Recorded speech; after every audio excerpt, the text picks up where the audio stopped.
সরকার একটা গণবিরোধী সরকার, গণতন্ত্র বিরোধী সরকার। যারা বিগত 16 বছর গণতন্ত্রের জন্য সংগ্রাম করেছে, ক্ষমতায় আসার পরে তারা গণতন্ত্রের বিরুদ্ধে সংগ্রাম শুরু করেছে। বাংলাদেশের অর্থনীতির ভরকেন্দ্র যে শ্রমিকরা, বাংলাদেশের জাতীয় মুক্তির আন্দোলনেও সেই শ্রমিকরাই বারবার পথ দেখিয়েছে, বারবার বাংলাদেশকে মুক্তি দিয়েছে, বাংলাদেশে নতুন স্বাধীনতার সূচনা করেছে। এখন এই নতুন বাংলাদেশ যদি আমরা বলি, যেই নতুন বন্দোবস্ত আমরা বলি, যেই নতুন রাজনীতি আমরা বলি, আমাদের দায়িত্ব হচ্ছে সেই শ্রমিকের অধিকার পূর্ণাঙ্গভাবে এই বাংলাদেশে নিশ্চিত করা। যে শ্রমিক রক্ত দিয়ে, শ্রম দিয়ে, ঘাম দিয়ে বাংলাদেশের অর্থনীতিকে এগিয়ে নিয়ে যাচ্ছে, নারী পুরুষ এবং প্রবাসে থাকা বাংলাদেশের যারা শ্রমিক রয়েছেন, আমরা তাদেরকে শ্রদ্ধা জানাই, সাধুবাদ জানাই। কিন্তু দুঃখের বিষয় শ্রমিক ভাইগণ, আমরা আশা করেছিলাম বাংলাদেশের যেই নতুন সরকার গঠিত হয়েছিল, সেই নতুন সরকার শ্রমিকের রক্তের উপর দিয়ে গঠিত হয়েছে, ছাত্রদের রক্তের উপর দিয়ে গঠিত হয়েছে, জনগণের রক্তের উপর দিয়ে গঠিত হয়েছে। কিন্তু সেই সরকার গঠিত হওয়ার 1 মাসের মধ্যেই তারা ভুলে গিয়েছে তারা ছাত্র শ্রমিকের রক্তের উপর দিয়ে এখানে এসেছে। প্রাণ ফ্রুটো, সময় অসময় ফ্রুটোময়।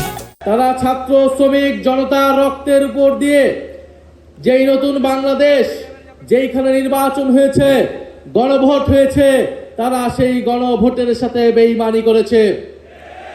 সেই গণভোটের সাথে বাংলাদেশের জনগণের সাথে তারা গাদ্দারি করেছে, প্রতারণা করেছে, বিশ্বাসঘাতকতা করেছে। ফলে এই বর্তমান সরকারকে আর জনগণের, শ্রমিকের, ছাত্রদের পক্ষের সরকার বলার কোনো সুযোগ নাই। এই সরকার একটা গণবিরোধী সরকার, গণতন্ত্র বিরোধী সরকার। যারা বিগত 16 বছর গণতন্ত্রের জন্য সংগ্রাম করেছে, ক্ষমতায় আসার পরে তারা গণতন্ত্রের বিরুদ্ধে সংগ্রাম শুরু করেছে। কথায় বলে, যে যায় লঙ্কায় সেই হয় রাবণ। আজকে রাবণ হয়ে গিয়েছে, ক্ষমতার স্বার্থে জনগণের রক্তের কথা ভুলে গিয়েছে বর্তমান বিএনপির সরকার। ফলে এই সরকারের কাছে আমরা আর আশা করতে পারছি না। 70% মানুষের ভোট, যেই ভোটকে তারা অস্বীকার করে দিয়েছে। অন্তর্বর্তী সরকারের জরুরি গুরুত্বপূর্ণ অনেক অধ্যাদেশ, মানবাধিকার অধ্যাদেশ, পুলিশ সংস্কার অধ্যাদেশ, বিচার বিভাগের স্বাধীনতার অধ্যাদেশ সহ মানুষের অধিকার আদায়ের অনেক অধ্যাদেশকে আইনে পরিণত করার কমিটমেন্ট থাকলেও সেই কমিটমেন্ট, সেই ওয়াদা তারা ভঙ্গ করেছে। বাংলাদেশের রাজনীতিতে যারা ওয়াদা ভঙ্গ করেছে তাদের পরিণতি কিন্তু খুব ভালো হয় নাই। বর্তমান সরকারকেও মনে রাখতে হবে, ছাত্র শ্রমিক জনতাকে ওয়াদা দিয়ে তাদের রক্তের উপর দিয়ে যে সরকার গঠিত হয়েছে, এই ওয়াদা ভঙ্গের পরিণতি তাদেরকেও অচিরেই ভোগ করতে হবে। প্রিয় শ্রমিক ভাইয়েরা, আমরা এক নতুন জাতীয় ঐক্যে আবির্ভূত হয়েছি, যেখানে আমাদের বাংলাদেশের জুলাই গণ অভ্যুত্থানের বাংলাদেশের শ্রমিকদের প্রতি আমাদের যে ওয়াদা ছিল যে একটি বৈষম্যহীন বাংলাদেশ আমরা করব, আমরা রাজনীতি, অর্থনীতি, সমাজ সব জায়গায় ইনসাফ প্রতিষ্ঠা করব, নতুন বন্দোবস্তের শ্রমিকের হিস্সা নিশ্চিত করব। সেই লড়াইয়ে আমাদেরকে ঐক্যবদ্ধ থাকতে হবে। বাংলাদেশ শ্রমিক কল্যাণ ফেডারেশনের বর্তমান নেতৃবৃন্দ রয়েছেন, জাতীয় নেতৃবৃন্দ রয়েছেন, তাদের সকলের প্রতি জাতীয় নাগরিক পার্টি এবং জাতীয় শ্রমিক শক্তির পক্ষ থেকে আমরা বলতে চাচ্ছি, সেই ঐক্যের পথে আছি আমরা। শুধু জাতীয় সংসদ নয়, আমাদেরকে এবার রাজপথের প্রস্তুতি নিতে হবে।